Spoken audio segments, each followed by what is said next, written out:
Bien, los saludamos nuevamente. Hoy vamos a completar los contenidos para el segundo cuestionario, la segunda evaluación.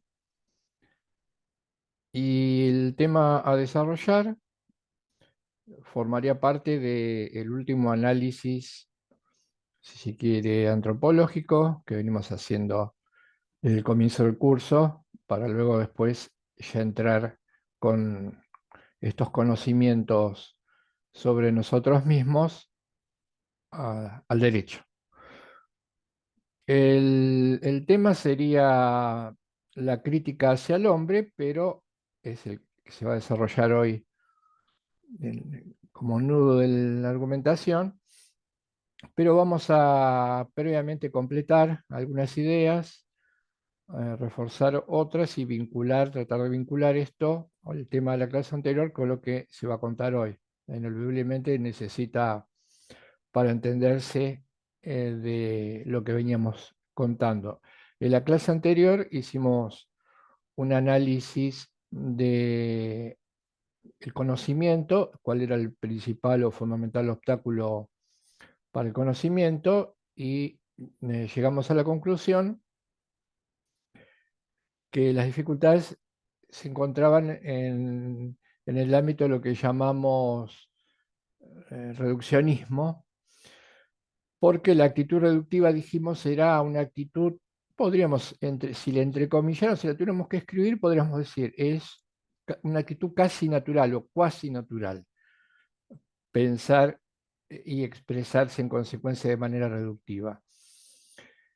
Y el reduccionismo porque nosotros podemos parcelar la realidad, pero al parcelar la realidad habitualmente cometemos el siguiente error, que es quedarnos con una de las parcelas de la realidad, probablemente porque nos resulte muy difícil visualizar otra de las parcelas y también probablemente porque hay alguna que no podemos visualizar o inteligir, como diría Héctor.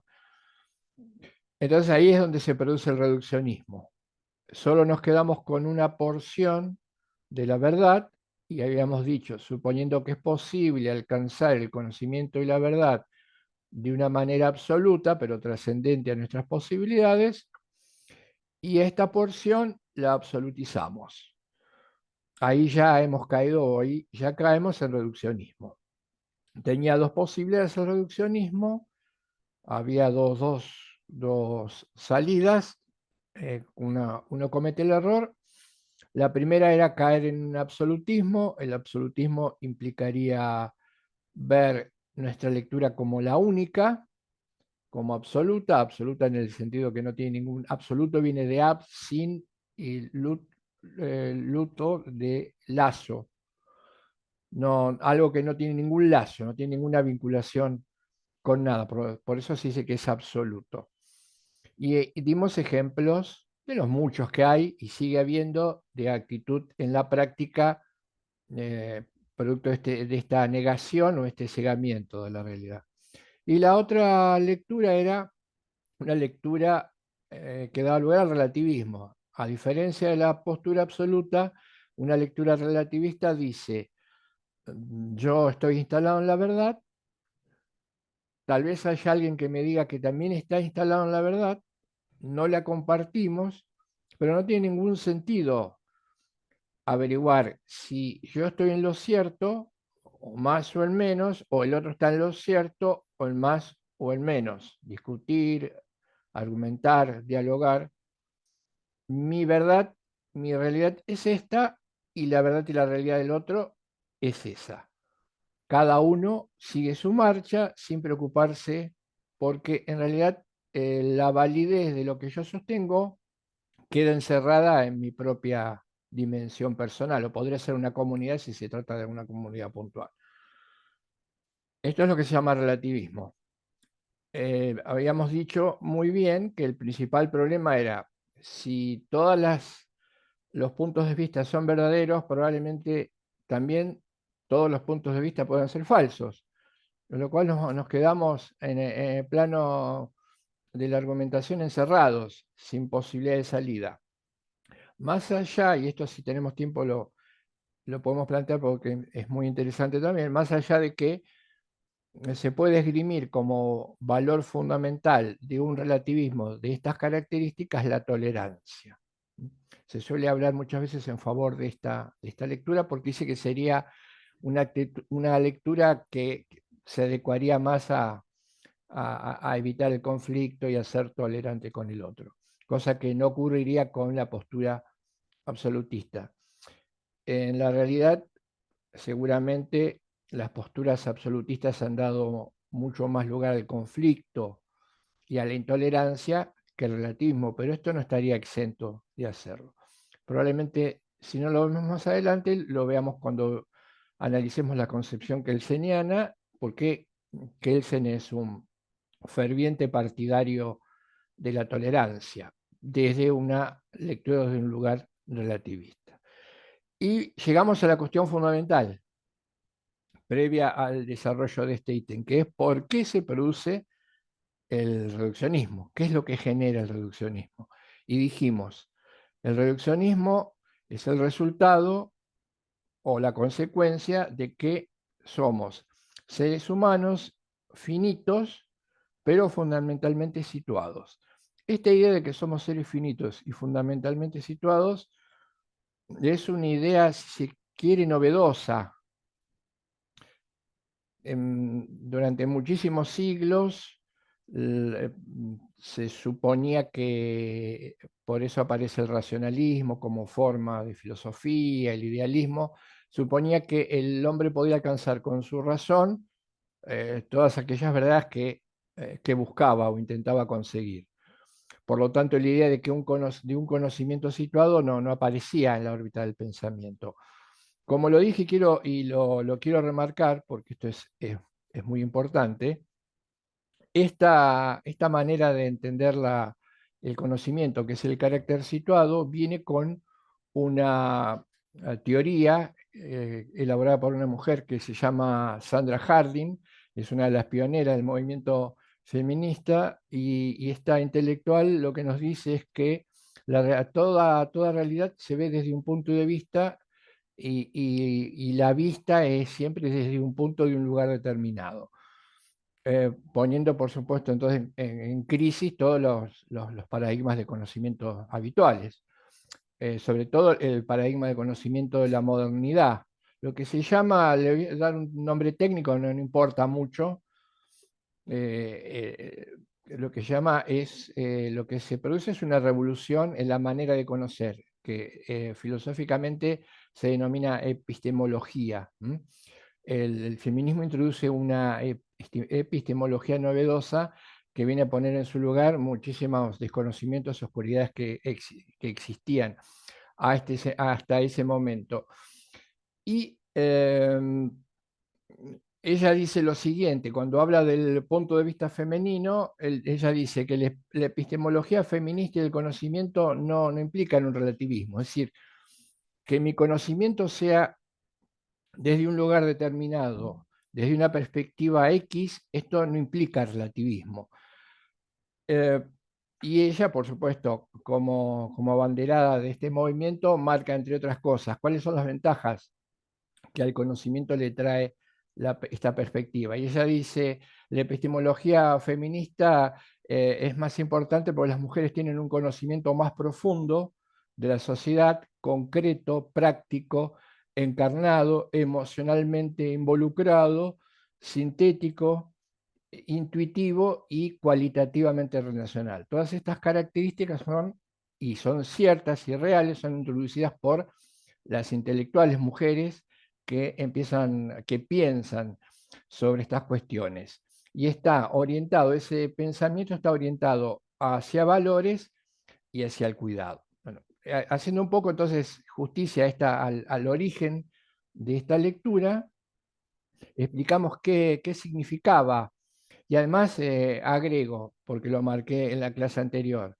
a partir del trabajo de estas intelectuales feministas y estas mujeres, empiezan a visibilizarse muchísimas situaciones o estructuras que vamos a ver ahora, cuando engarcemos facticidad y crítica, que no habían sido, que no habían sido vistas. Sobre todo el androcentrismo. El androcentrismo hacía que hasta ese momento, ¿qué significa androcentrismo? El androcentrismo implica que hasta ese momento el conocimiento sí había sido, el conocimiento había sido sesgado.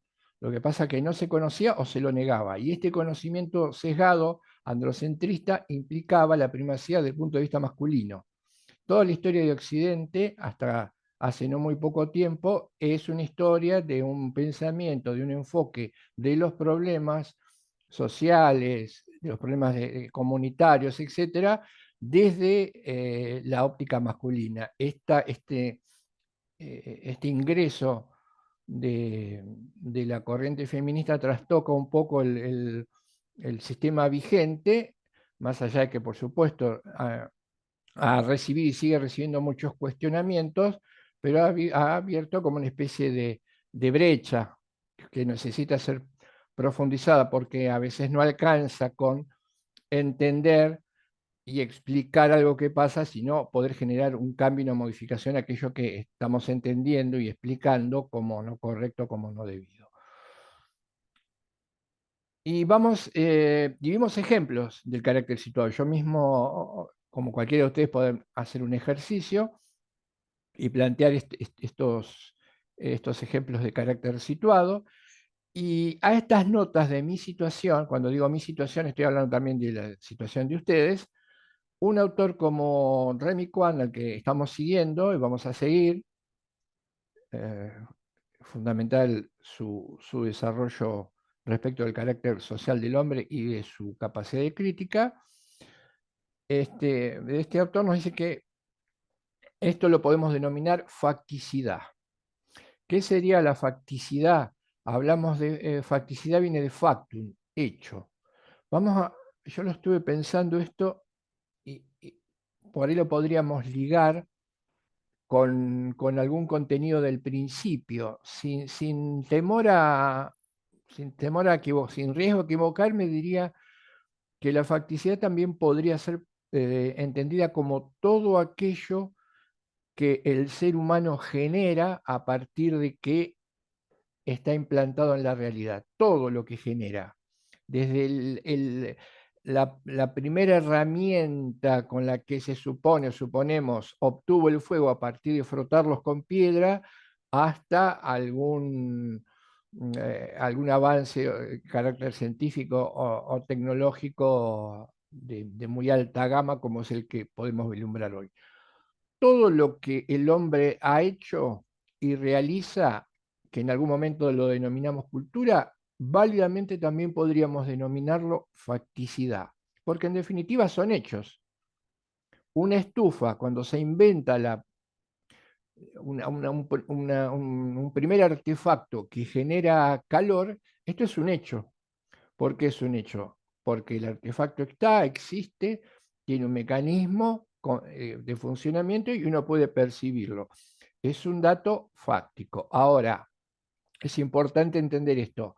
Detrás de esa elaboración de ese artefacto hay cierta intención, hay cierta intencionalidad que es de la que habla Kant. Si los productos culturales, las hechuras, las facticidades no son el resultado de automatismos, no son el resultado de la casualidad, no son elementos que le aparecieron al hombre sin que éste se diera cuenta. Todo lo que el hombre ha hecho revela cierta intencionalidad, aunque también es importante en cualquier análisis de lo que uno hace o realiza, hay efectos que pueden percibirse, que son efectos directos, pero también hay muchísimos efectos indirectos que nosotros no podemos ver o percibir en aquellas cosas que hacemos. Entonces, todo eso se podría llamar facticidad social. Toda la realidad es facticidad social. Pongamos dos o tres ejemplos. Muy sencillo, un lápiz es facticidad social. Una escuela es facticidad social. Una forma de gobierno es facticidad social. Una herramienta para trabajar la tierra es facticidad social. Un abecedario es facticidad social. El lenguaje también es un hecho. El lenguaje es algo que los seres humanos hemos ido generando a partir de ciertas estructuras, no la inventamos de la nada, por eso cada comunidad tiene un lenguaje que es particular, en función de lo que llamamos idioma, pero es cierto que para utilizar el lenguaje, para hablarlo, tenemos que seguir o respetar ciertas reglas, más allá de que las palabras sean el resultado de lo que se llama, esto lo decía Aristóteles, una convención. Las palabras tienen un origen, son el resultado de un acuerdo o convención entre los seres humanos, pero hay ciertas estructuras al hablar que no ponemos los seres humanos y que tendríamos que seguir. Esto también es facticidad social. Un título logrado, vamos a un punto de vista personal, un título logrado es facticidad, tener el secundario es facticidad, estar casado o no es facticidad. eh, Todo eso constituye el entramado, lo que Juan llama que es el resultado, hoy el mundo, el planeta en el que vivimos es el resultado de, él dice, de una larga historia común. Una larga historia común a la que, por ejemplo, si habláramos de nosotros, no hemos generado, no hemos inventado, no hemos realizado, hemos ingresado a ella. Hemos ingresado al asmo. ¿Se acuerdan que yo les dije, hay una terminología que usa Juan cuando hablaba de la condición social del hombre y les decía, él habla de asmo. Asmo es ámbito significativo mundanal organizado. Nosotros al nacer hemos ingresado a un ámbito, que es el mundo, que tiene muchos sentidos y significados que nosotros no le hemos puesto, han sido el resultado de una larguísima historia en común y que además está organizado. Por ejemplo, dice Kant, una parte de la facticidad social también serían los vínculos amorosos entre las personas, porque aunque no lo parezca, dice él, aunque no le prestemos atención, hay una manera de vincularse amorosamente según el tipo de cultura. Esto implica que nosotros advenimos a una cultura en donde las formas de vinculación de este tipo ya están organizadas. Las receptamos, nos movemos dentro de ella, tal vez supongamos que son las de siempre, son las únicas o son naturales, pero no, en realidad corresponden con nuestro patrón cultural y las hemos asimilado como tal. Por eso, dice él también, y tiene mucha razón, y esto es interesante, nos cuesta mucho trabajo, nos resulta muy difícil incorporarnos a una cultura en donde, por ejemplo, en el caso que planteé o en otros, los vínculos amorosos presentan rasgos completamente diferentes a los nuestros. Y por eso nos cuesta, no, nos puede resultar sorpresivo, a veces inentendible y también muchas veces lo que hacemos es juzgar, considerándolo como distintos, negativos, estrafalarios. En realidad estamos juzgando algo que no podemos entender de todo porque no es esta nuestra situación. Tal vez probablemente ocurra lo mismo desde aquel que está situado en un lugar o con una cultura, con una historia diferente. Esta historia común, esta facticidad social, tiene una finalidad, un objetivo. Por ahora, digamos simplemente que es permitirle al ser humano existir, dado que esa es su condición o su rasgo, con sentido. Que tenga cierto sentido la existencia en el mundo. ¿Qué implicaría existir con sentido? Y ustedes ya saben esto lo vimos al comienzo. Toda convivencia o todo ingresar en el mundo implica encontrarse con problemas. Tenemos que resolver esos problemas. Nos generan pesares, inquietudes, dolores, conflictos. Eh, Sabemos que para existir y desarrollarnos, esto debería ser evitado, amenguado o subsanado. Todos estos ejemplos que di, tienen que ver con la posibilidad de que existamos consentidos. Por ejemplo, si el frío es un problema agobiante y no me permite pensar, vivir, progresar y trabajar, lo que tenemos que hacer es generar un ámbito en donde el frío sea contrarrestado o se evite. Si necesitamos alimentarnos para producir eh, y no tenemos agua, lo que tenemos que buscar es obtener el líquido elemento para que nuestra existencia sea, hoy diríamos en palabras de Juan, hoy siglo XXI, para que la existencia del hombre sea una existencia confortable, en términos de necesidades. Dicho de otra forma, tenemos que satisfacer ciertas necesidades y para esto nos tenemos que organizar. ¿Es un problema la convivencia? Entonces hemos generado formas de gobierno, facticidades sociales que tienden o intentan que los seres humanos que conviven en un lugar determinado puedan, interactuando, obtener sus objetivos. Vemos en todas estas formas de facticidad una cierta intención, una intencionalidad. Un dato que también quiero puntualizar y cuando hace referencia a él es, es que la facticidad social se puede corresponder con una cultura X. Por ejemplo, la facticidad social de sociedades latinoamericanas, por poner un ejemplo. Es bastante similar. La facticidad social de los pueblos latinoamericanos es similar. ¿Por qué? Porque hemos tenido históricamente, hemos pasado históricamente o soportado los mismos problemas, conquistadores, colonialismo, etcétera, etcétera. Pero cada uno de los países que forman parte de Latinoamérica y cada uno de los habitantes de Latinoamérica va a asumir esta facticidad social de lo que él denomina de una manera personal. Si quieren, pongamos un ejemplo más sencillo, más acotado. Todos los que vivimos en La Plata asumimos o hemos asumido la facticidad social de esta cultura, de esta pequeña cultura, que es la misma, el mismo lenguaje, los mismos modismos, pero eso no implica que no lo podamos hacer o que no lo hagamos de una manera personal. ¿Qué significa que lo hacemos de una manera personal y que esa facticidad social nos puede afectar en tanto y en cuanto nuestra situación sea parecida o sea distinta o diferente?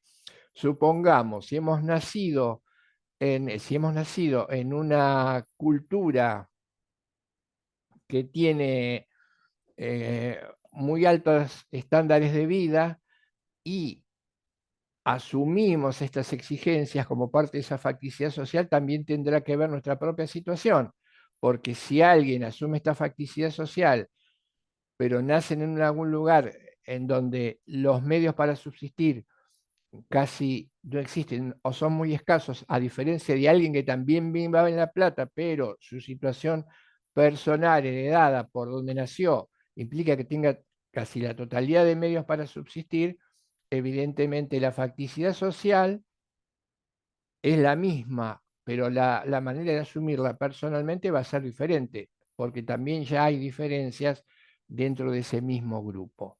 ¿Mm? Eh, entonces decíamos, esta facticidad social eh, nos debería permitir existir con sentido. Un dato más que había agregado, que agrega Quant, es mm, cómo se maneja, cómo es cuál es el papel que la libertad juega en el hombre respecto de esa facticidad.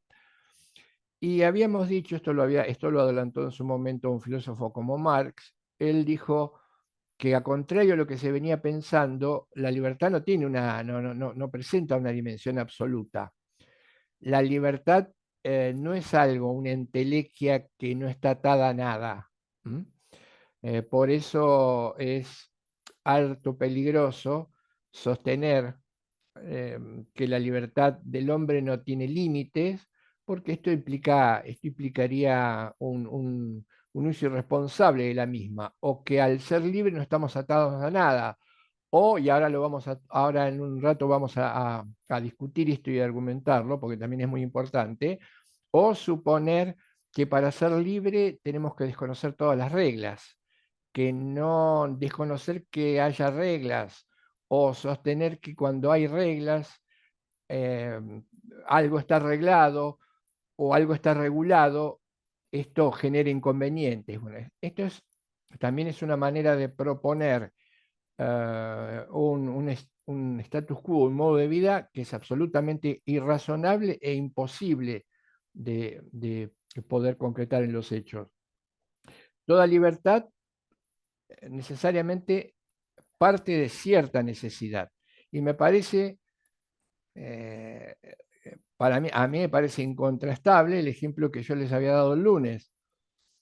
Si cualquiera de nosotros, en función de su condición de ser libre, puede aspirar a lo que quiera y lo más importante es que no esté atado por regulaciones, por reglas, por cliché. Podríamos poner este ejemplo.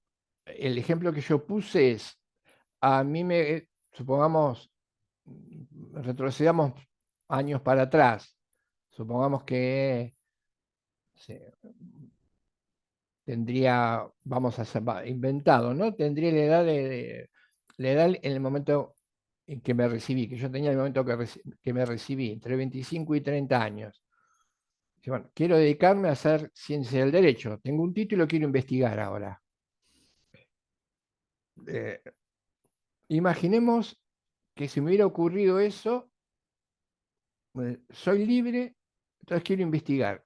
Y mi libertad implica que quiero hacer ciencia del derecho. Y alguien me diga, pero para hacer ciencia del derecho, primeramente tenés que tener cierta formación, cierta preparación.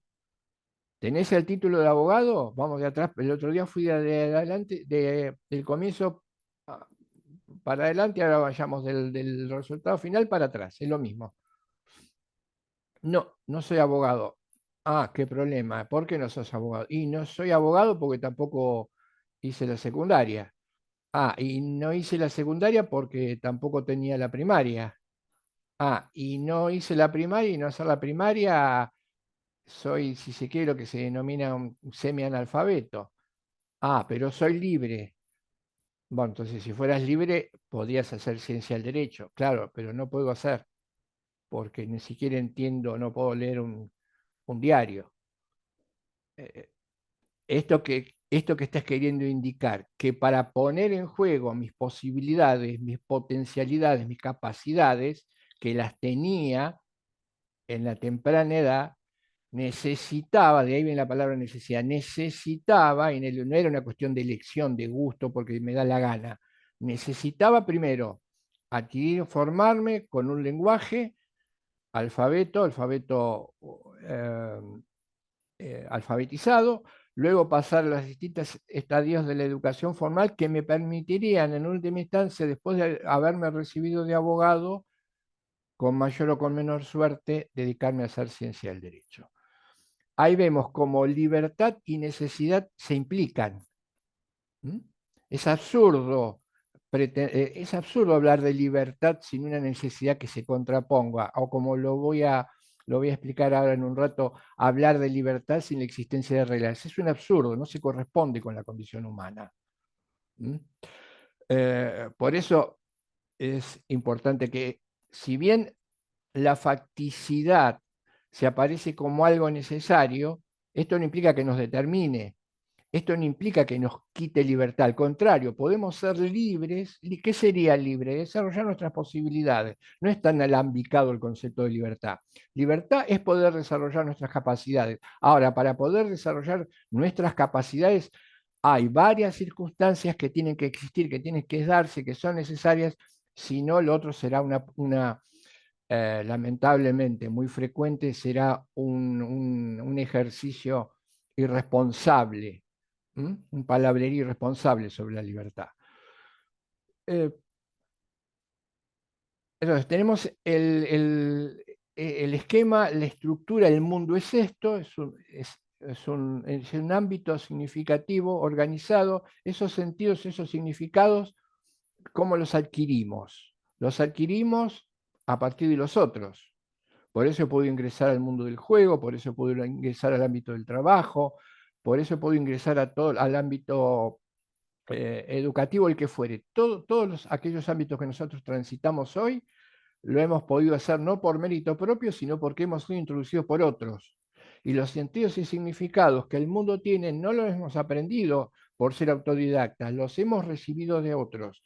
El sentido y el significado, desde el sentido y significado elemental de lo que significa una silla, que lo hemos adquirido por repetición, porque vimos a nuestros padres, hermanos, primos o amigos, o al que fuere sentarse en la silla y después entenderlo, así hemos aprendido todos los demás sentidos y significados del mundo. Aclaro, esos sentidos y significados en la mayoría de los casos no han sido controlados críticamente por nosotros. Los hemos incorporado sin darnos cuenta.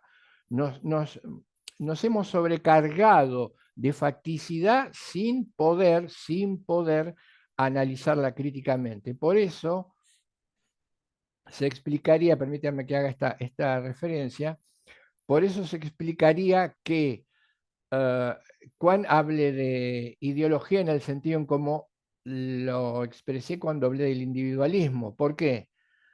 Eh, Porque la mayoría de los conocimientos que nosotros tenemos y que portamos, que forman parte de nuestra facticidad, han sido recibidas acríticamente. Y, y tal vez, y tal vez, muchos de ellos, de muchos de ellos, digamos que los tenemos porque estamos convencidos de que son verdaderos, cuando en realidad este convencimiento de que algo es verdadero no se daría en el caso, sino que sería algo que nosotros no podemos percibir. Simplemente somos una caja de resonancia de una idea que nos han transmitido, de una cultura que nos han legado, de un modo de entender la realidad que hemos absorbido, mamado, póngale el término que quieran, pero no ha sido asumido con convicción de que sea verdadero. Por eso cuando decía, cuando un ser humano postula algo y no lo postula por estar convencido, aunque él lo crea, probablemente debe haber algo que explique que, que él suponga que eso que cree es verdadero. Y eh, el, el cierre de Juan es clarísimo. Él dice, seguramente lo que sostiene como verdadero se corresponde, aunque él no lo sepa, con un interés práctico que lo sostiene. Por eso cita en el texto, cita a un autor moderno, Bacon, que dice que si hay algo que no escapa a nadie, es que los seres humanos tendemos a conocer o a pensar que es verdadero aquello que se corresponde con nuestros intereses. Claramente, una verdad indubitable. Hay una tendencia a suponer que es verdadero aquello que suele ser compatible o corresponderse con nuestros intereses. Tenemos entonces esta facticidad social y Juan nos dice, eh, qué explicaría que hoy, él está hablando mediados finales del siglo XX, qué explicaría que hoy, más allá de que tenemos una innumerable cantidad de problemas que resolver, como sociedad estemos en mejores condiciones que sociedades anteriores, por ejemplo, las existentes en la Edad Antigua, en el Medioevo y comienzos de la modernidad? Y él dice, es el resultado de la modificación de la facticidad social. Esto explica el progreso, el desarrollo. Él dice, todo desarrollo, el desarrollo de la humanidad gira en función del progreso de los seres humanos. Se explica a partir del progreso. Y en este progreso, el ser humano es un actor fundamental. Él es el motor del progreso. Y el motor del progreso se va a producir, se da, cuando se da, podría no darse, podría demorarse o impedirse, cuando los seres humanos ponemos en juego una capacidad que todos tenemos, potencialmente hablando, que es lo que él llama la capacidad de crítica. Por eso el texto, del que tienen una separata, no está el texto íntegro, se llama La crítica hace al hombre. ¿Mm? Y esto se liga con lo que dijimos en algún momento, que no no nos explayamos en este sentido cuando hablamos de que la filosofía era necesariamente un pensamiento, un pensar bien, y este pensar bien tenía que ver con generar pensamiento crítico. Ahora nos vamos a acercar un poco más a lo que significa pensamiento crítico de la mano de este autor. Entonces, crítica, capacidad que todo hombre tiene. Esta capacidad tendrá que ser, primero, percibida, luego desarrollada, trabajada y en última instancia podrá generar o no los resultados u obtener los resultados que con esta buscamos o que con estos perseguimos. Un, Respecto de la facticidad social, quería dar algún dato más que está vinculado con lo que habíamos estado hablando en en la clase inmediata, y es no perdamos, eh, no perdamos de vista lo siguiente. eh, si nos analizamos a nosotros mismos, vamos a darnos cuenta que si hay algo que hacemos permanentemente y constantemente en la interacción, en nuestras relaciones con los demás, y algunas veces en menor medida respecto de nosotros mismos, es criticar o enjuiciar. Este es un dato, diría, ya tan fuerte casi como que respiramos. ¿Mm? Los seres humanos constantemente, vamos a ponerlo de una manera interactiva, constantemente nos estamos criticando, nos estamos enjuiciando, los unos respecto de los otros. En menor medida, no siempre o en algunos casos, a nosotros mismos. Pero esto es lo que más nos cuesta, lo que Juan va a denominar autocrítica. Esto es lo más difícil de realizar. Pero este dato no se puede eliminar de la existencia. El hecho de estar constantemente enjuiciándonos y criticándonos en nuestras relaciones y en nuestro quehacer en el mundo. Dicho esto, empecemos a analizar qué es la crítica. Eh, Primero, el objeto de la crítica. La primera pregunta que se hace, ¿cuál es? Si la crítica es una facultad humana, ¿sobre qué recae? ¿Cuál sería el objeto de la crítica? Y él dice, habría diferentes posibilidades. Podríamos pensar que criticar implica enjuiciar hechos o lo que ocurre o lo que pasa que se den, por ejemplo, en la naturaleza. La naturaleza de alguna manera tiene facticidad, hay hechos, tiene ciclos, tiene tiempos de duración. Entonces, podríamos enjuiciar a la naturaleza. Y el primer límite que pone Juan es este. Él dice, no se puede juzgar nada cuyo desenvolvimiento no podamos ver algo de libertad.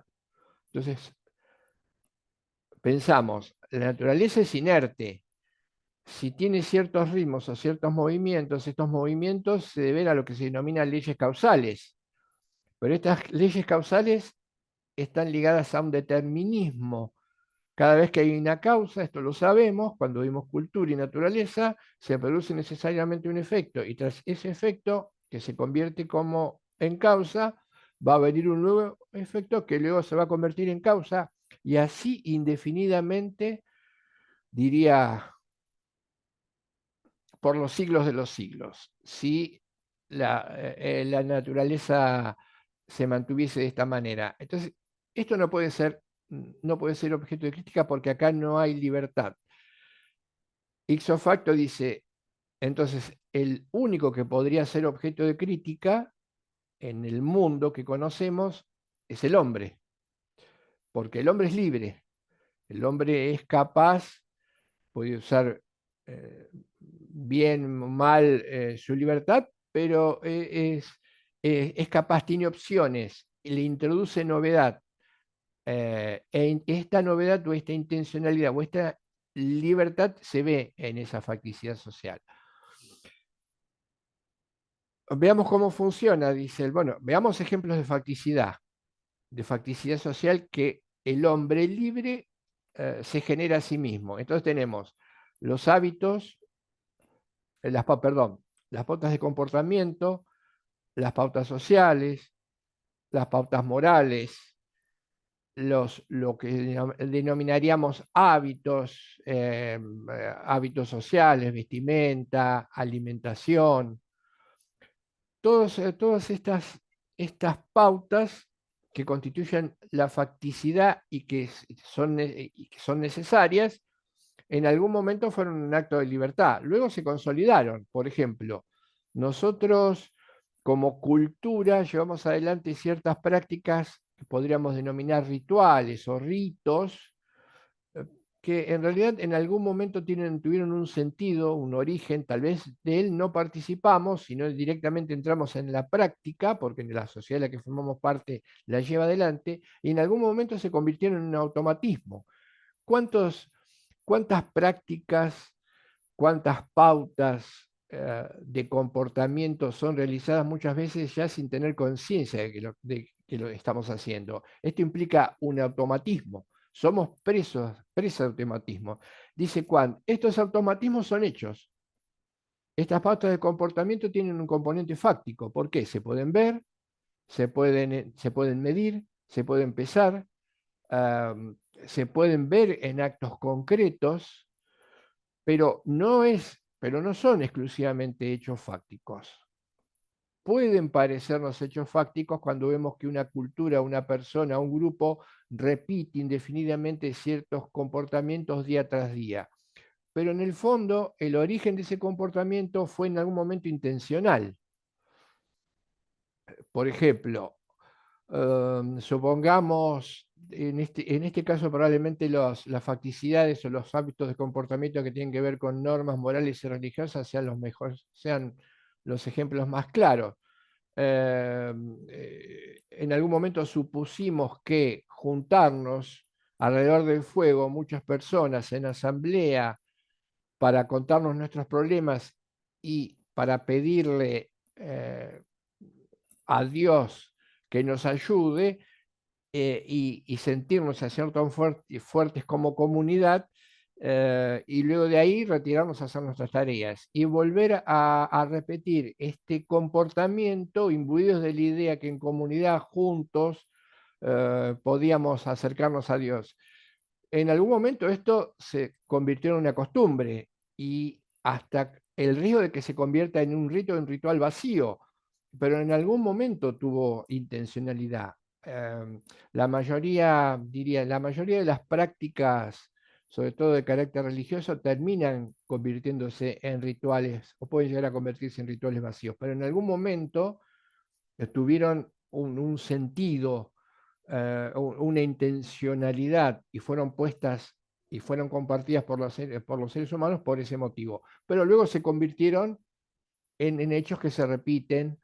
Si quieren, podríamos apoyarnos en algo que ustedes conocen, que es lo que se denominaba en algún momento costumbre, las costumbres jurídicas. Las costumbres fueron en algún momento algo novedoso, inusual, que se repetía, no se sabía muy bien por qué, pero creíamos que estamos obligados a hacerlo, hasta que con el tiempo esas costumbres se consolidaron y se convirtieron o se dieron de manera automática, hasta que desaparecieron. Pero en algún momento fueron novedosas, en algún momento respondieron a ciertas necesidades. Después fueron dejadas de lado. Esto, dice, esta facticidad tiene algo cósico, algo de factum, pero algo que no es factum, que escapa a la regularidad misma, por ejemplo, de las leyes de la causalidad de la naturaleza. Hay algo en los comportamientos del hombre que escapan a ser encerrados en una fotografía, como podrían ser los movimientos de la naturaleza. Esto que escapa a la posibilidad de encerrarlo en una foto es precisamente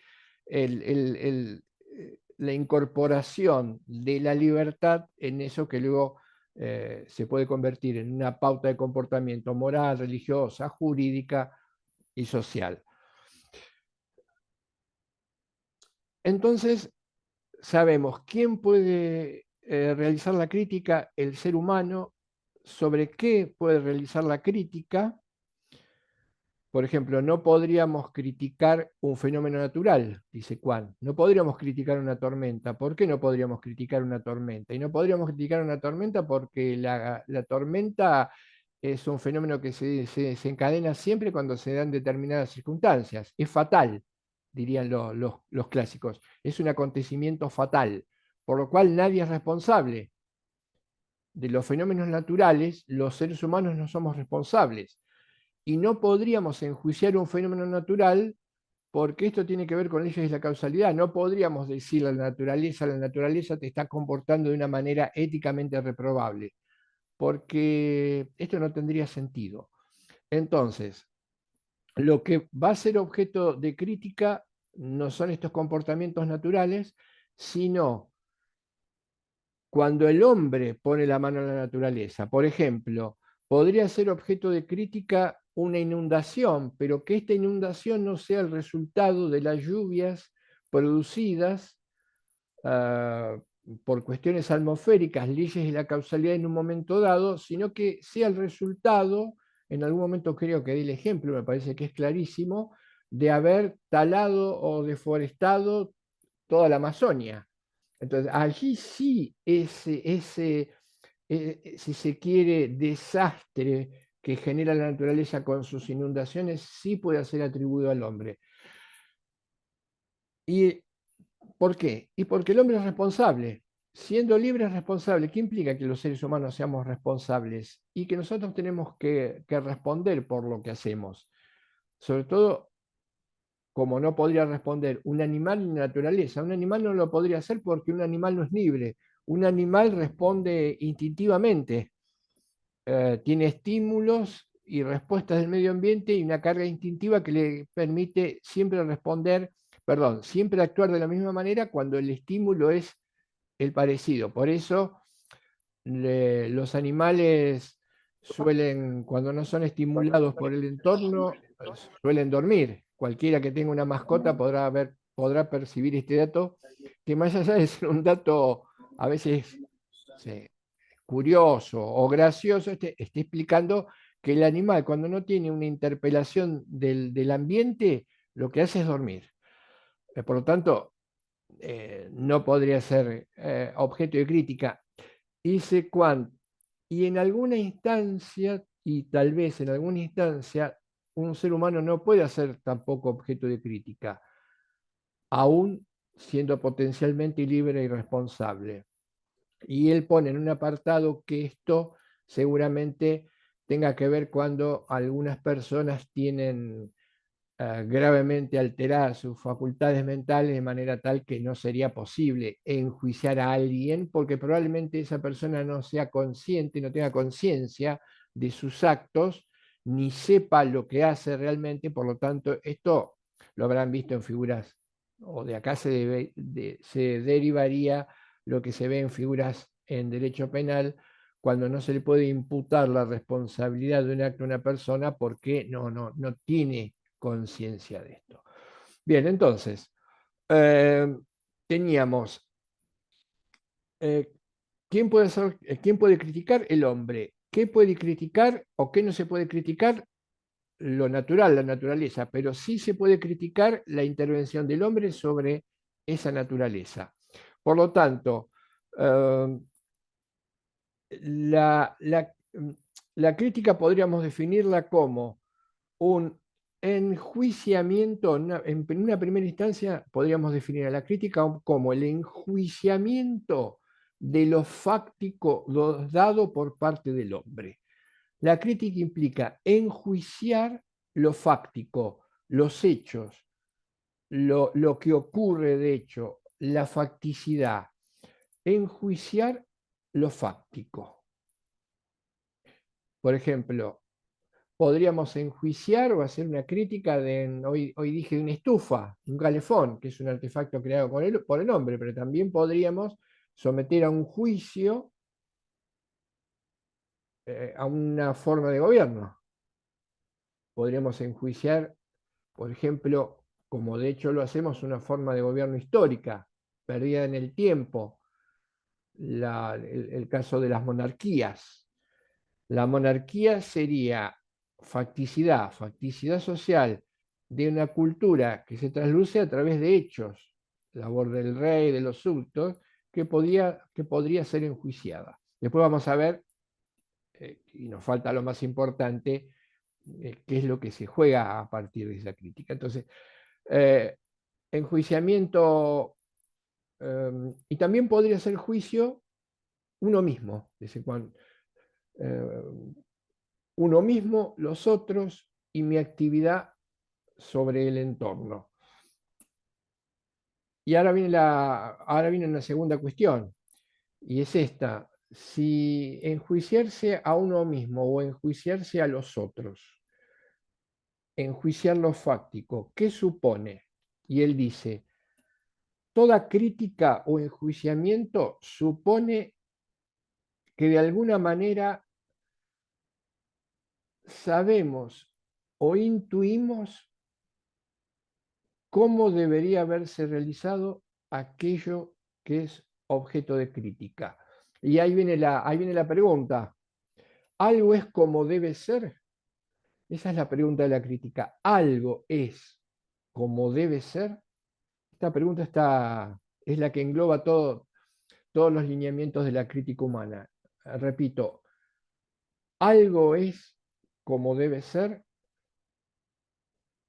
¿Algo es factum, fáctico, como debe ser? Esto supone que el enjuiciamiento implica saber, intuir, suponer, vamos a decirlo de esta manera, que hay un modelo de aquello que estamos enjuiciando o criticando.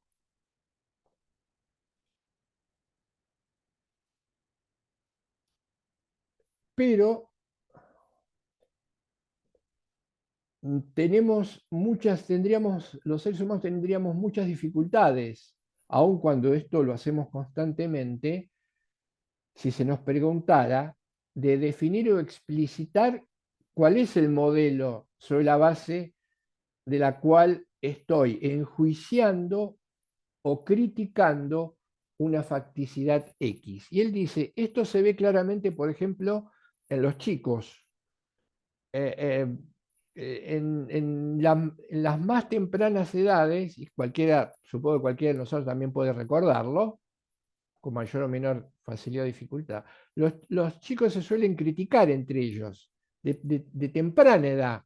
Mira, aquel es miedoso, este es honesto, aquel es descuidado.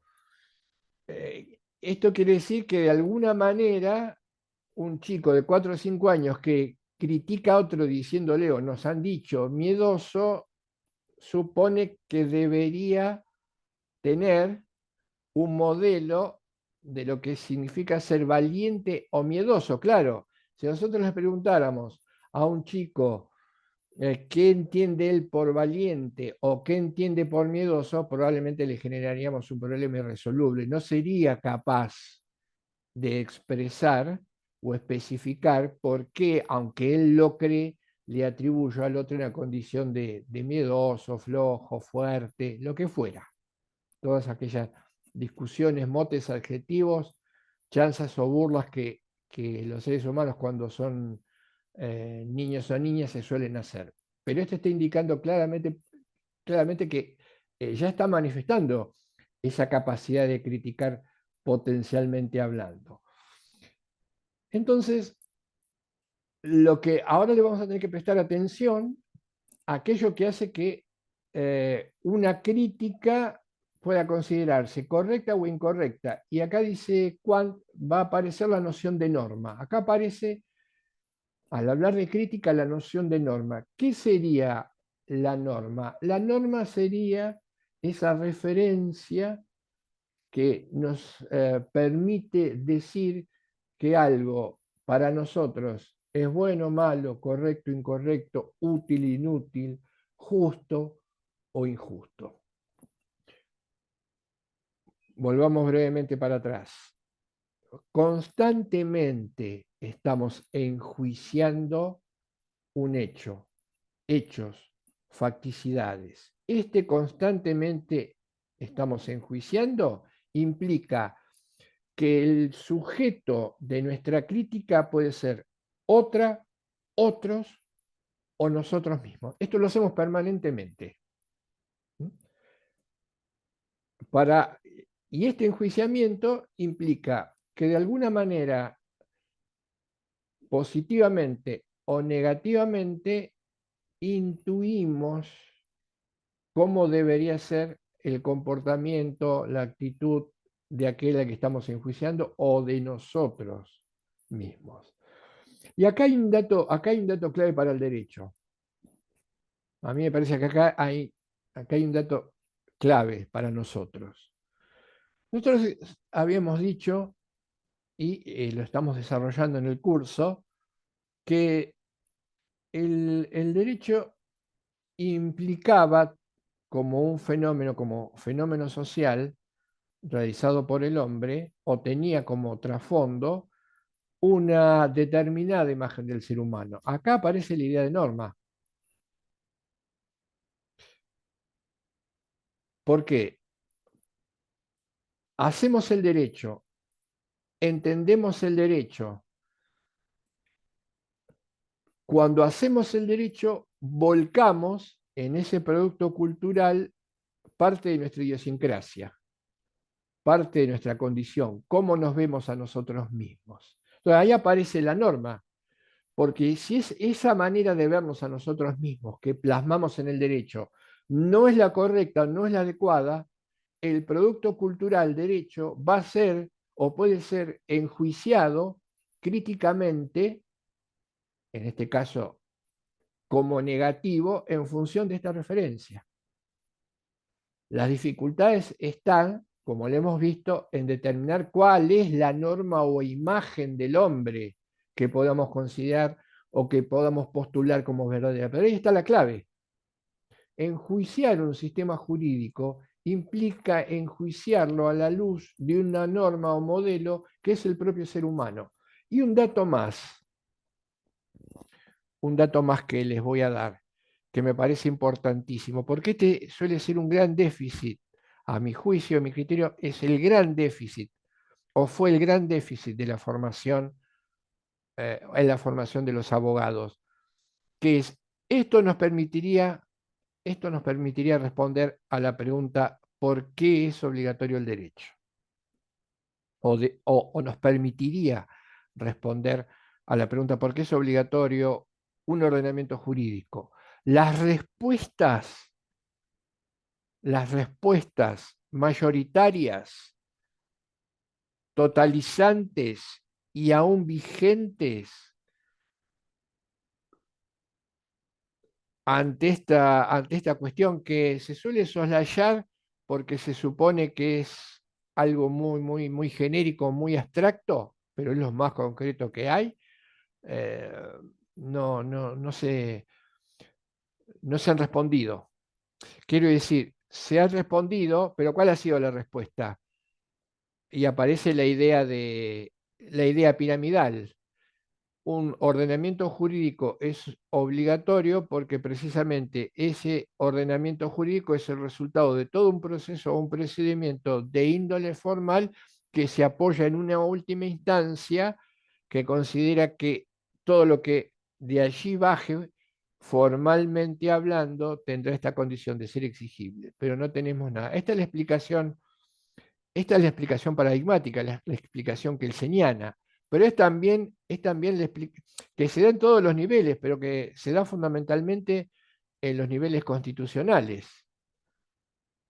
Cuando le preguntamos a alguien, pero en última instancia, esta ley, ¿por qué es obligatoria? Y aparecen las respuestas de cliché, insuficientes, no siendo conscientes de esto, que nos dicen, porque la dictó un poder legislativo con competencia para ello, y la competencia venía porque el poder legislativo aparece como un poder con ciertas facultades dentro de lo que se denomina constitución provincial, que a su vez la convertiría en obligatoria porque la constitución provincial es el resultado de un procedimiento formal que las provincias se han atribuido a partir de la Constitución Nacional, pero además la Constitución Nacional es lo que convierte en obligatorio esto, porque la Constitución Nacional es el resultado de un proceso constituyente y así va a llegar un momento en que nos encontramos con una pared que no podemos pasar. Eso es lo que Eso es lo que le ocurrió a Kelsen, cuando se encuentra con una última pared que no puede superar, porque el argumento de la competencia que sigue vigente es un argumento ad infinitum o al absurdo. Si en algún momento la cadena de competencia se corta, la respuesta, los científicos acá seguramente o no lo habrán estudiado, y si no lo estudiaron, tal vez, esperemos que no, lo tengan incorporado como forma de explicar la obligatoriedad de un sistema jurídico, lo cual es absolutamente incorrecta y pobre, es suponer que hay una norma que hipotéticamente no la podemos ver, la tenemos que pensar, intuir, imaginar, nos dice lo siguiente: debe obedecerse al primer legislador. No tenemos nada con eso. No tenemos nada. No estamos explicando nada de la obligatoriedad del derecho. Por eso este dato que estamos analizando de la crítica es fundamental, porque es algo que no puede faltar en la formación de un abogado. No, no debería faltar en la formación de un abogado. Toda mi generación creía o suponía que la obligatoriedad del derecho, y no se planteaba en términos de obligatoriedad del derecho, sino en términos de obligatoriedad de un sistema jurídico, se apoyaba en esta idea. Volvemos entonces al tema de la norma y la facticidad social, y le decía, ¿qué características tiene que tener esta norma para que nos ayude, para que nos permita discernir si un producto objeto de crítica es bueno, malo, útil, inútil, justo, absoluto o relativo? El cual nos dice lo siguiente: una nota fundamental es que la crítica, cuando los seres humanos realizamos una crítica, prestemos atención a esto que dice él. No es que yo enjuicio algo, por ejemplo, un comportamiento del otro, y le digo, me parece que este comportamiento no es el adecuado, pero creo que este comportamiento para mí, nada más que para mí, no es el adecuado. Tendrías que revisarlo. Juan dice, eh, no, esto no funciona así. Cuando enjuiciamos y criticamos a alguien o a nosotros mismos, suponemos, porque si no, no lo haríamos, que la crítica es intersubjetiva. Dicho de otra forma, estamos suponiendo que lo que vale para mí vale para los demás, y los demás, en mi lugar, enjuiciarían de la misma manera el comportamiento de aquel que está siendo puesto en observación por mí, porque es intersubjetiva, es para todos, no tiene que ver con mi punto de vista. Y esto dice Juan, esto está como implícito. Cuando discutimos, argumentamos y decimos, no, usted está equivocado porque lo adecuado sería plantear esto, ya está implícito que así como yo lo sostengo, así lo tendrían que sostener o creer o considerarlo válido todos los demás. Porque hay algo interesante contra el escepticismo que dice Juan. Muchos dicen, no existen las verdades universales.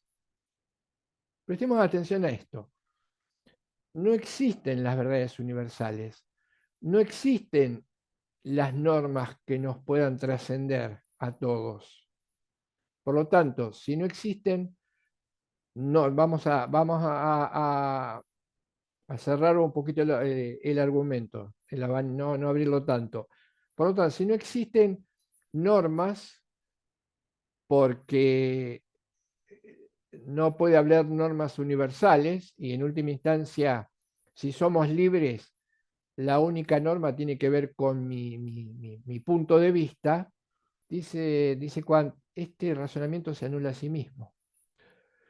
Porque al decirle a otro que siendo libres, esto implicaría negar cualquier norma, regla de carácter universal, lo estoy planteando como verdadero, no para mí, sino también para todos. Es decir, estoy haciendo una afirmación universal para apoyarme en una negación de algo universal.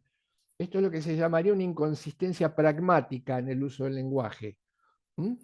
Estoy diciendo al mismo tiempo, no existen verdades universales, pero lo estoy diciendo con la pretensión de que yo tengo razón y que todos los demás deberían entenderme y entonces estar de acuerdo. Y es cierto lo que dice Carlos, no existen verdades universales, pero ¿cómo? ¿Existen o no existen? Y si digo que no existen, al formularlo de esta manera, estoy planteando que existen. Bueno, dice Juan, esta inconsistencia que suelen cometer la mayoría de los escépticos cuando niegan las verdades universales es importantísimo al momento de sopesar la posibilidad de la crítica, porque lo que se trata es de pensar bien, de pensar lógicamente y no de manera inconsistente. Eh, es lo que los filósofos del derecho de la última modernidad, los alemanes del siglo XX, denominaron una contradicción performativa.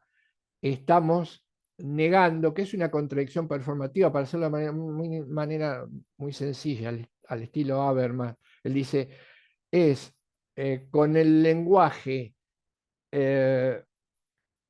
negar algo que se afirma con la manera en cómo lo estamos expresando, explicando o hablando. Eso es lo que él llama, lo que ellos llaman contradicción performativa. El lenguaje que nosotros los seres humanos usamos tiene una pretensión de verdad. Entonces, eh, negar algo que estamos afirmando al hablar nos lleva a esa inconsistencia. Bueno, dejando de lado esto, las normas tienen un carácter intersubjetivo, pero vamos más allá, vamos más lejos.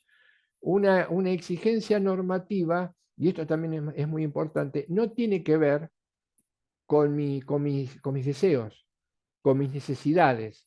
Yo critico a alguien no porque espero un comportamiento de ese alguien que tal vez en la realidad ese alguien no esté obligado a llevar adelante. Por ejemplo, absurdo. No conozco a alguien, pero le planteo mi problema en la esperanza de que, como sé que tiene mucho dinero, ipso facto me va a dar plata. Claro, esto no ocurre, entonces yo lo critico. Dice Juan, esto no es una crítica, porque la crítica no tiene que ver con lo que yo puedo esperar del otro. La crítica tiene que ver con un comportamiento que el otro esté obligado a generar en relación con mi persona. Si el otro está obligado, por lo tanto es responsable, entonces sí puedo criticarlo. Pero si la expectativa que tengo de alguien que no conozca es que me sea simpático y no lo es, no puedo criticarlo por esto. ¿Mm? No tiene que ver la crítica con mis necesidades, ni con mis deseos, ni con el encontrarme satisfecho. Ah, te voy a considerar como correcto si tengo beneficios. No te voy a considerar como correcto si no tengo beneficios. Esto, dice Kant, es muy frecuente, tiene que ser entendido, cuestionado y negado porque va a dar lugar a lo que él llama la crítica irrespetuosa. Es decir, la crítica irrespetuosa es aquel enjuiciamiento de lo fáctico que hacemos los seres humanos que no genera, no lleva, no propone ni consigue ningún progreso en nuestro comportamiento. Pero vayamos a algo eh, también interesante y clave. Él dice, además de todo esto, una crítica que sea correcta, ¿en qué tendría que apoyarse? Fíjense que esta es una de las falencias más graves que los seres humanos experimentamos o ponemos en lisa cuando criticamos a otro. Él dice, un conocimiento de lo fáctico, un, un conocimiento lo más preciso posible de aquello que estoy criticando. Ya se habrá dado cuenta, ¿no? En, en, en la interacción concreta, y esto se percibe en todos los niveles de interacción humana, la mayoría de las críticas parten de un desconocimiento, diría en algunos casos hasta absoluto, de aquello que se está criticando. No es posible hacer una crítica en función de las posibilidades humanas cuando lo que estamos enjuiciando no lo conocemos. Por ejemplo, no, y no lo, porque yo repito lo que dijo fulano, porque lo leo en tal lado, no, porque lo tuitearon de esta manera, porque lo dijo un panelista, porque lo comentan en el pueblo, porque salió en el diario. Dice Juan, esto anula la posibilidad de una crítica, lamentablemente, frecuentísimo, de una crítica adecuada. Hay que conocer en profundidad aquello sobre lo que luego se puede emitir un juicio o una crítica. También lo decían esto también lo dicen como dato, como exigencia. Creo que en algún momento se los comenté, las teorías de la decisión racional, es decir, aquellas teorías que tratan de ver cómo uh, eh, y de manera racional el ser humano decide o tiene que decidir para saber qué hay que hacer para decidir bien. En las teorías de la decisión racional dice que la decisión, ya no estaríamos hablando simplemente de una crítica, el campo es más amplio, una decisión se acerca a una decisión lo más racional posible cuando la información que se tiene para adoptar esa decisión es la más completa posible. Por eso los teóricos de la decisión racional dicen, si el ser humano fuese capaz de tener información perfecta o completa, nunca se equivocaría, porque las decisiones serían siempre con un altísimo grado de racionalidad. Lamentablemente, en un sentido, esto no ocurre y lamentablemente es frecuentísimo que el enjuiciamiento de lo fáctico sea, como dije hoy, muchas veces hasta casi con un desconocimiento absoluto de la cuestión. Para esto, dice Juan, son simplemente necesarios 2 o 3 pasos. Primero, conocer previamente aquello que se quiere criticar. Ahora, conocer previamente aquello que se quiere criticar no necesariamente implica que yo ya estoy en condiciones de hacer una crítica. Primero tendré que conocer aquello que quiero criticar e involucrarme en aquello que quiero criticar. Y luego, después, tal vez esté en condiciones de efectuar un juicio sobre el mismo. Él pone el caso de una persona que lee un libro de una materia, de un tema que no conoce. Si tiene un desconocimiento absoluto, ese libro le va a permitir acercarse un poco más a aquello que desconoce. Pero esto no implica que la sola lectura del libro le permita hacer un juicio sobre el contenido del mismo. Para esto tendrán que pasar o deberán pasar muchas cosas más antes que la crítica sea adecuada. Y dice, crítica, y completa la definición, dice, crítica, enjuiciamiento a la luz de lo fáctico,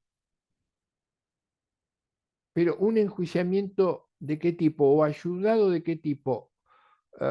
Un enjuiciamiento en donde estén presentes los valores. ¿Mm? A la luz del valor, dice Juan, enjuiciar lo fáctico dado a la luz de los valores o a la luz del valor. Es decir, no es un enjuiciamiento que queda en una simple descripción de lo fáctico. Ustedes fíjense que muchas veces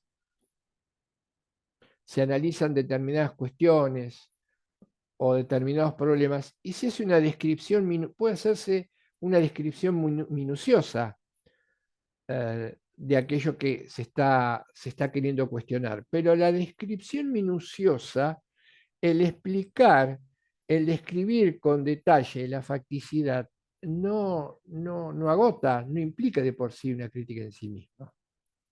Lo voy a poner con un ejemplo que tiene que ver con el derecho. La lectura la lectura o la postura dominante consideró y sigue considerando, aunque no sea hoy totalmente dominante, que la ciencia del derecho implicaba una descripción del sistema, y que esta descripción tenía que ser lo más minuciosa y detallada posible. Pero que esa descripción ya implicaba un conocimiento sobre el derecho, y que la ciencia, conocimiento sobre el derecho, no era más que una descripción minuciosa del sistema jurídico, y no podía ir más allá. Si iba más allá de una descripción minuciosa del sistema jurídico, incurría en diferentes errores. Esto lo vamos a ver ya cuando entremos decididamente en el ámbito del derecho. Juan dice algo cierto. Una descripción de este tipo no es una crítica, no es nada, no es un enjuiciamiento, porque no va más allá de lo fáctico. Conocer lo fáctico no es criticar. Hay que ir más allá, hay que trascender, y esta trascendencia implica enjuiciar con valor o sobre la base de un valor aquello que yo estoy describiendo. Además, dice Juan, suele haber un problema. eh, Generalmente los autores que niegan la posibilidad de ir más allá de un conocimiento que no sea meramente descriptivo, están haciendo un juicio de valor, porque el desechar la posibilidad de un conocimiento ulterior, suponiendo que el que se tiene simplista es el adecuado, es un juicio de valor. Por lo tanto, como en el caso de la propuesta universal que se niega y que se afirma con la propia palabra, están incurriendo o incurren en una inconsistencia. Entonces tenemos, eh, para cerrar la definición de crítica, dice, tenemos como una especie de triada. Tenemos lo fáctico, tenemos en este enjuiciamiento la responsabilidad del sujeto, la libertad del sujeto y la norma, que es el modelo de referencia que en última instancia tiene que ver con aquello que nosotros juzgamos. Ahora vendría los niveles de crítica, una parte importante que tiene que ver con los niveles de crítica. ¿Cómo experimentamos esto? ¿Cuáles son los niveles de crítica? Hasta ahora sabemos qué implica, qué es importante, por qué es importante, por qué es fuente del progreso, porque la facticidad nos tiene que permitir existir con sentido. Entonces, progresamos si la facticidad cambia o se mejora en función de esta crítica. Pero también nos estamos dando cuenta de algo. La facticidad social puede que en algún momento ya no sirva al desarrollo con sentido de los seres humanos. Y esto solo puede percibirse si hacemos un uso adecuado de la crítica. Si la facticidad empieza a impedir el desarrollo de los seres humanos, ¿qué es lo que puede ocurrir? Se me ocurre lo más contrastante. Se me ocurre un ejemplo de lo más contrastante. Si un sistema diseñado para el desarrollo de todos los que participan en él se convierte en un sistema en donde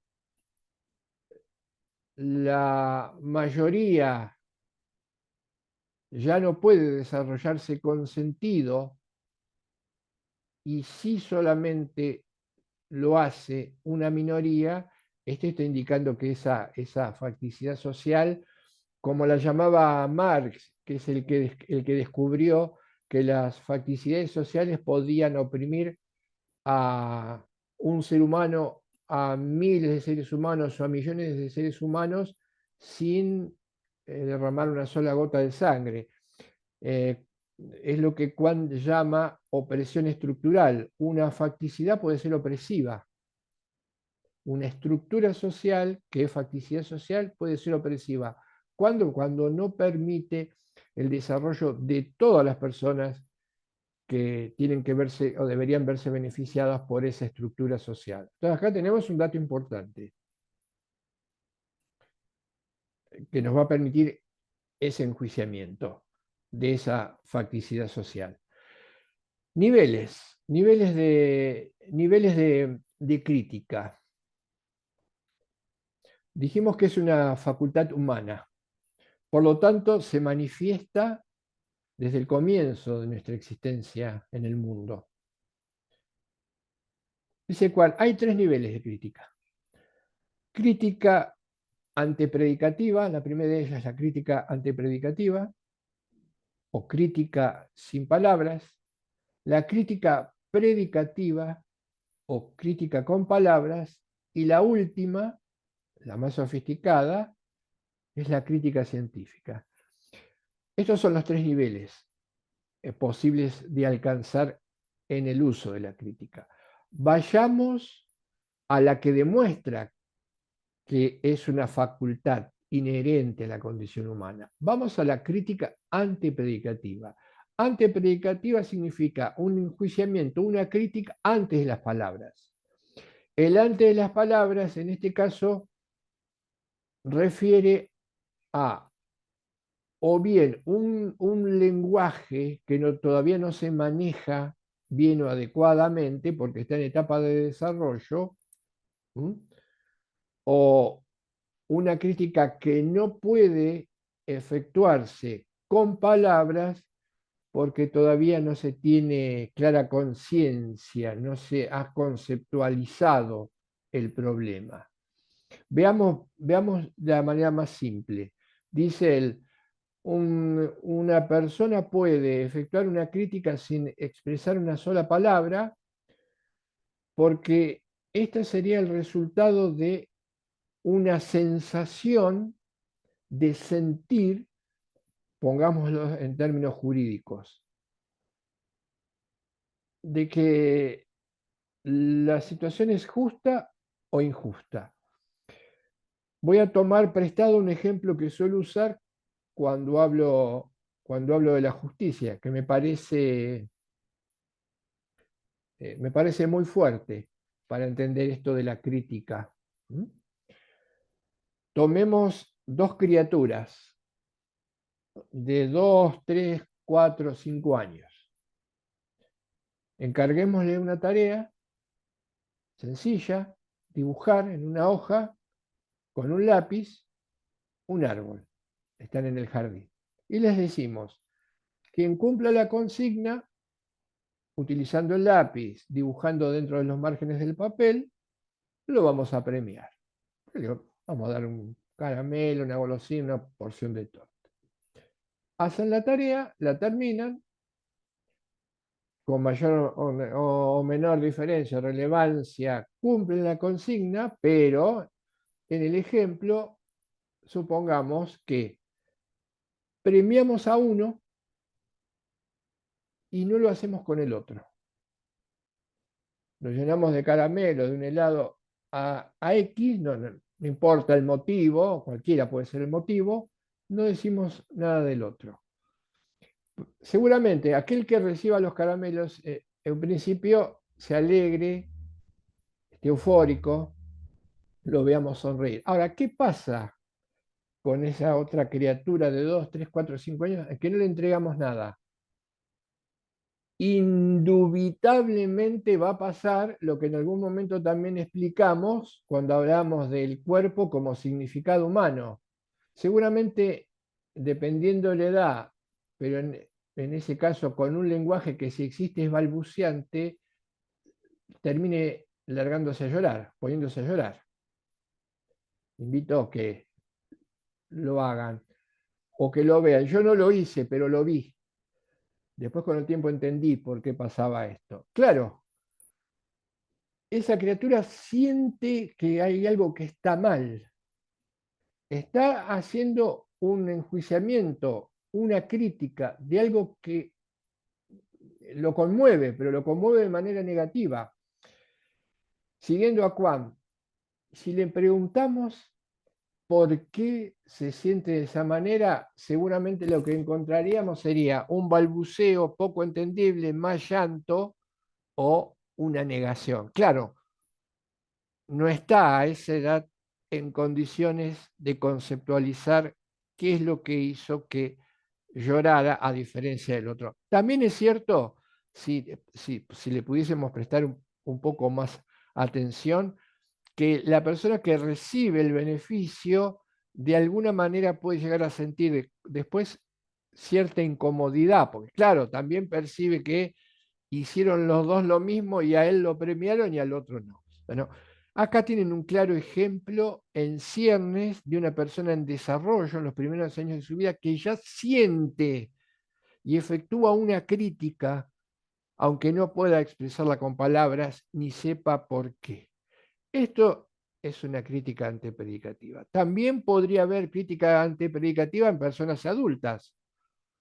¿Cuándo habría una crítica antepredicativa en personas adultas? También cuando muchas personas, una comunidad o una persona adulta no se sienta a gusto con algo y, por ejemplo, se retire del lugar si se trata de un auditorio, de una función de cine, de una conferencia,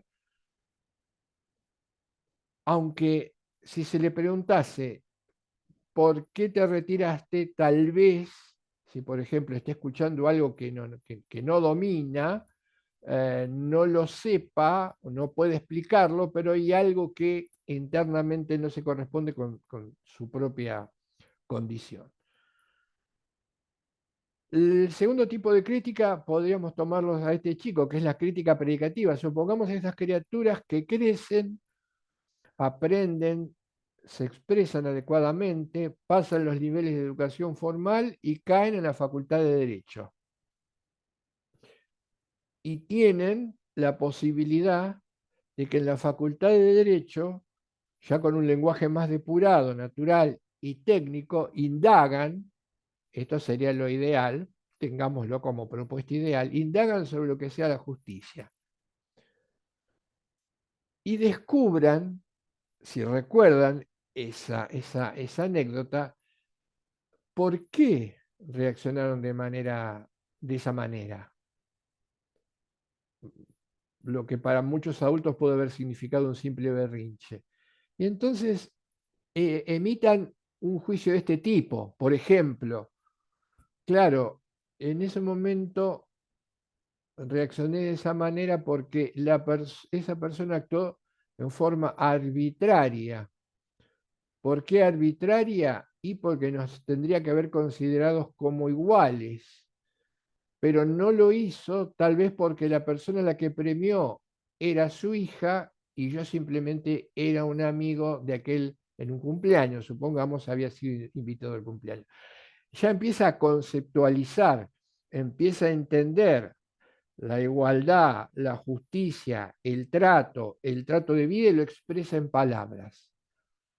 Esto es lo que denominaríamos crítica predicativa, posibilidad de conceptualizar. En este caso, no es que hablemos y sea el único sentido la crítica negativa, lo que pasa es que es más fácil mostrarlo. En este caso, estaría verbalizando lo que entiende como pensamiento injusto.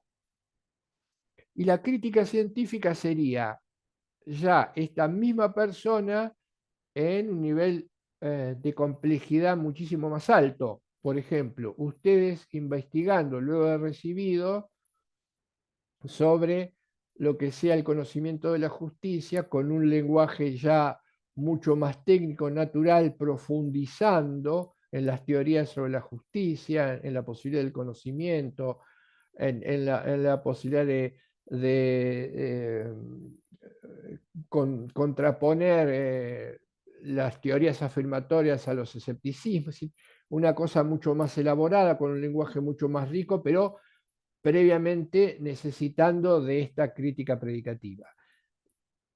Ahí tendríamos una crítica científica. Como vemos, los seres humanos podemos pasar, deberíamos pasar por los tres niveles. Estamos en condiciones. de pasar por estos tres niveles, porque estamos munidos de ese sentido, esa capacidad de sentir, de enjuiciar, cuando lo fáctico dado es disvalioso. Sin embargo, como tantas cosas en la existencia humana, esto lamentablemente no se da ni naturalmente ni automáticamente y muchas veces se frustra.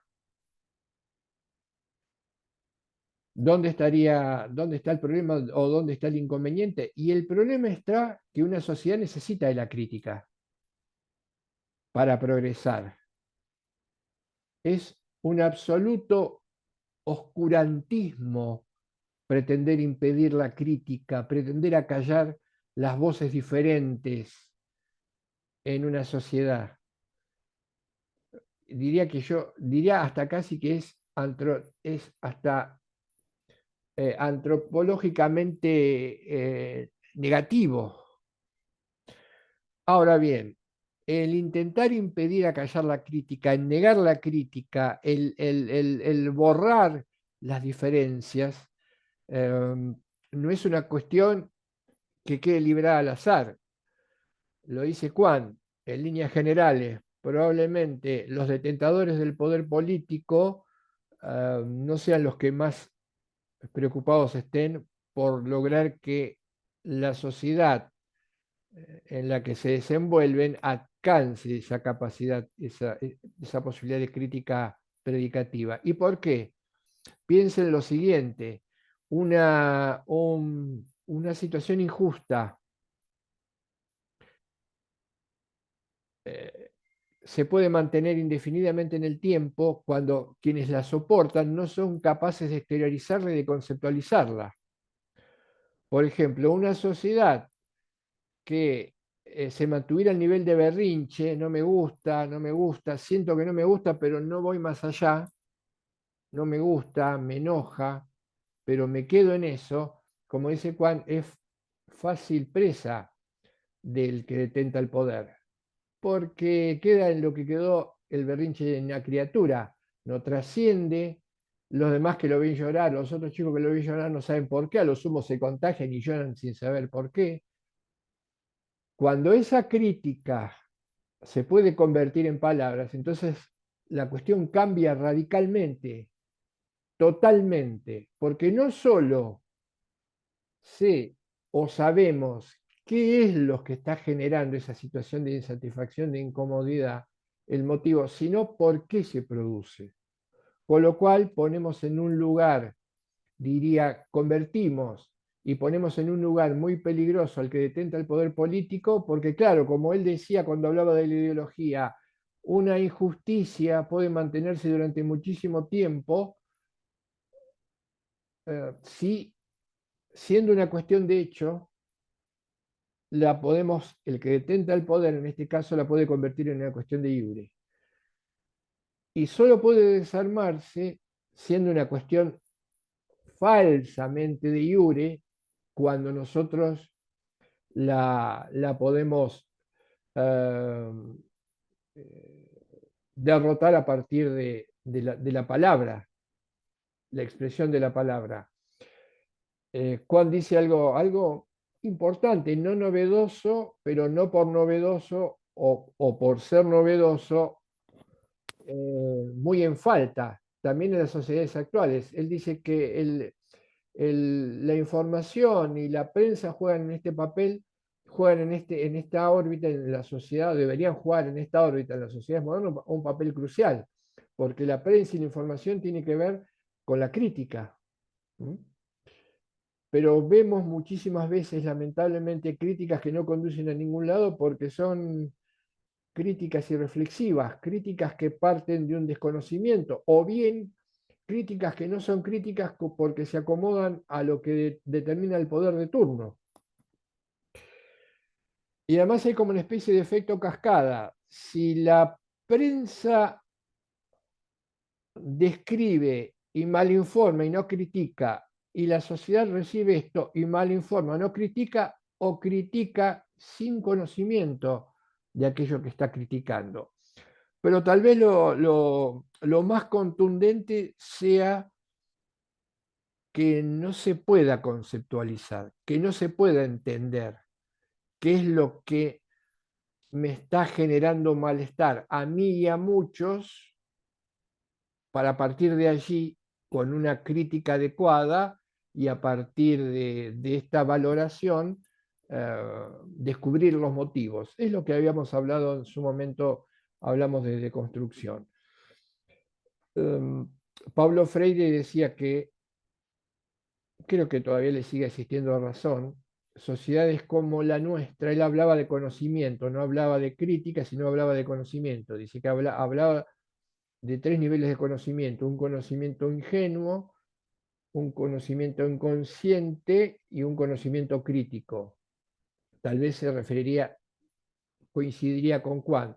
Y decía que las sociedades como la nuestra tienen un enorme déficit para pasar del conocimiento ingenuo al conocimiento consciente y mucho más al conocimiento crítico. ¿Y esto por qué? Y esto él decía porque esas sociedades en las que lo primordial suele ser el conocimiento ingenuo, el conocimiento crítico, responden o dan respuestas a los problemas, o le dan respuestas que lo que en literatura se suele denominar, se habla de pensamiento mágico, las novelas, pensamiento mágico, respuestas mágicas, o a nivel del pensamiento mágico. ¿Mm? Eh, por eso la crítica es fundamental para el desarrollo de una sociedad como la nuestra, pero lamentablemente no se da ni de manera automática ni de manera natural. Al contrario, se puede ver muchas veces hasta anulada. Y nos queda todavía algo más para cerrar, que es el corazón de la crítica, porque dijimos, si esto se entendió, dijimos, la crítica implica la existencia de una norma. Esa norma la intuimos, no la explicitamos, pero cada vez que criticamos algo estamos convencidos de que dicha crítica es válida o valedera para todos. ¿Se acuerdan la idea de intersubjetividad? Sin embargo, tendríamos, o en principio tenemos muchas dificultades para conceptualizarla, para encerrarla en palabras. Y voy a parafrasear a Kant. Él dice, sin embargo, hay algo de que nos damos cuenta. Y que esto que nos damos cuenta, cuando somos capaces de superar una crítica que hacemos, nada más que porque no satisface nuestros deseos o no se acomoda a nuestra satisfacción primaria y personal, cuando nos damos cuenta que esa crítica eh, sería válida para todos, o debería ser válida para todos, incluso válida para mí mismo, porque no la hago yo, no la hace el otro, apoyándose en su criterio, en su arbitrio, en su gusto, en su deseo, en su interés personal, sino que nos excede. Me veo involucrado a mí y a todos los demás como parte de esa crítica, es decir, que nos alcanza a todos. Y dice Juan, esto es porque la norma, la primer norma que le da luz a todo lo que criticamos, somos los seres humanos, somos nosotros mismos. Y los seres humanos portamos algo que podemos percibir, perfilar, indagar y exponer, que es esa norma que llevamos dentro, que nos dice cómo debemos actuar, porque acá está el eje de toda expresión normativa, de toda norma, es el deber. Algo es como debe ser, no algo es como tiene que ser. Algo es como debe ser. Esa norma somos nosotros mismos, que nos indica, si indagamos en profundidad, cómo debemos ser, cómo debemos interactuar con los otros y cómo debe ser un mundo humanizado. Acá tenemos la norma que de alguna u otra manera todos somos o podemos intuir, ser conscientes de ella. El trabajo es precisarla, es trasladarla a las palabras. Nosotros mismos somos esa norma que nos dice cómo debemos actuar, cómo hay que actuar con nosotros y cómo hay que hacer o construir un mundo humanizado. Fíjense, este dato, vamos a circunscribirnos a nuestro métier, este dato es el que puede justificar, es el que justifica o justificaría un sistema jurídico. Un sistema jurídico que en sus normas, parte de facticidad y parte de libertad, idealidad o intencionalidad, un sistema jurídico que en sus normas no respete lo que debemos ser, no respete cómo debemos actuar ante los demás y no respete cómo debe organizarse, cómo debe humanizarse esa porción a la que el sistema jurídico cubra, es un sistema jurídico que no puede considerarse obligatorio. Aclaro, aclaro, esto no significa que ese sistema exista, sea positivo y en muchos casos sea obedecido. Es una cuestión diferente. Probablemente, si esto ocurre, después haremos juicios de valor sobre nuestro propio sistema.